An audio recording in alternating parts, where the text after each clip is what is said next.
I think, Giri, there's been this constant question around experience versus operations and how retailers balance and how they choose one versus the other. Can you shed some light on what the research tells you and how retailers maybe should be thinking about that differently?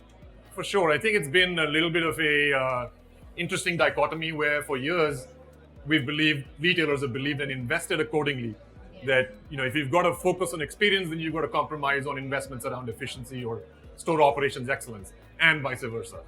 But what research is proving out is that these are not two opposing forces, that they don't have to be separate, that in fact, the most effective strategies are one that build upon one on the other.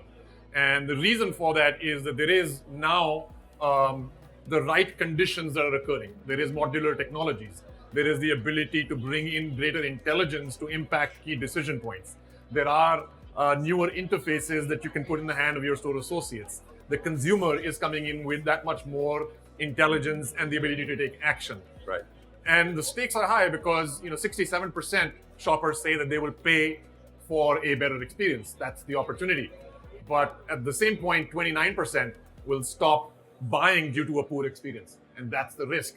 So any retailer that is today treating efficiency and experience investments as being opposing to each other, I think it's time to pause and it's time to sort of look at asking not which one we should invest in, but why aren't we constructing our overall experience in such a way that we're maximizing and optimizing for both. Right. I think so. Let's get into that a little bit because I don't think it's a lack of ambition, a lack of vision. I think retailers have plenty of that, right? It comes more down to the infrastructure or the ability to segment the execution of the vision in a way that truly gives you the adaptiveness that you need to be able to do both, as you said, right? Absolutely. Yeah. Okay. And I'm sure, just if I could double click on that with you, which is you have teams that are, out there supporting global operations with retailers in the stores. Where is it that you see is the biggest, since you're saying the strategy is clear, where is the biggest gap in execution from your perspective? Yeah, I think there's probably three gaps or areas that are causing that. One is an expectation gap. Consumers, we've talked about this for a little while, but it just continues to accelerate how educated consumers are when they go into a retail environment, right? They really know the products and services. They know what they're looking for. They've done the majority of that work. So there's an expectation gap of really, one, do you understand your customer? Do you understand the consumer needs? And are you able to train and enable the associates to have that conversation? Which leads to number two, around labor. And the reality around labor with the turnover and the efficiencies that, you can really make sure that the associates in store have the information they need so they can meet the consumer where they are.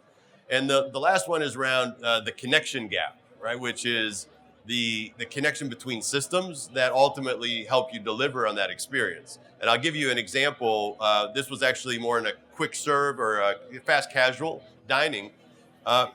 Go in, self-service kiosks. Very excited about going in, placing an order, and getting my food. Beautiful interface, right? Go through the entire process, select all the food, for a few people. So that took a little while, only to get to the point where there was an error message when we went to check out. And we couldn't get past the error message. So we had to cancel out that order, go to the counter, and the answer was, oh, we're out of one of the items in your order. Wow. Out of one of the items in the order, the entire order couldn't be processed. And so that created an enormous point of friction in that experience, right? Yeah. So what are you, what are you seeing there? Yeah, exactly what you just said, I equate it to the equivalent of, imagine you paid top dollar to acquire a customer digitally by buying the highest priced keyword, right? You pay top dollar to do that. And they click through and they go to a 404 page not found. That is the equivalent of an in-store experience where you have the customer where you want them. You imagine the amount, the customer acquisition cost, the brand cost, the cost of actually having that customer in that moment and not being able to necessarily not only not deliver a great experience, but really deliver the opposite of it. And the reason for that, as you laid out, are those gaps. And from our perspective, the concept of those gaps existing is because we're probably making our we've arrived at this time where a lot of retailers have spent and put duct tape on systems, and we're now trying to make them do things that they weren't ever designed to do.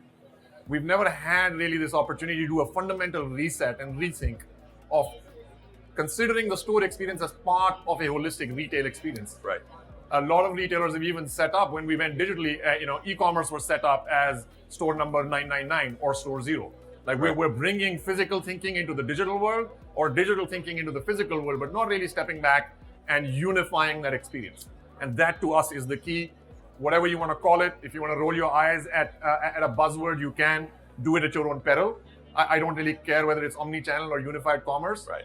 Fundamentally, it speaks to that. If you have not reset the way in which you think about your stores operating as part of a broader fabric of a shopping experience, that's the point.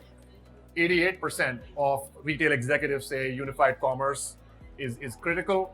25% say they cannot meet any objectives without it.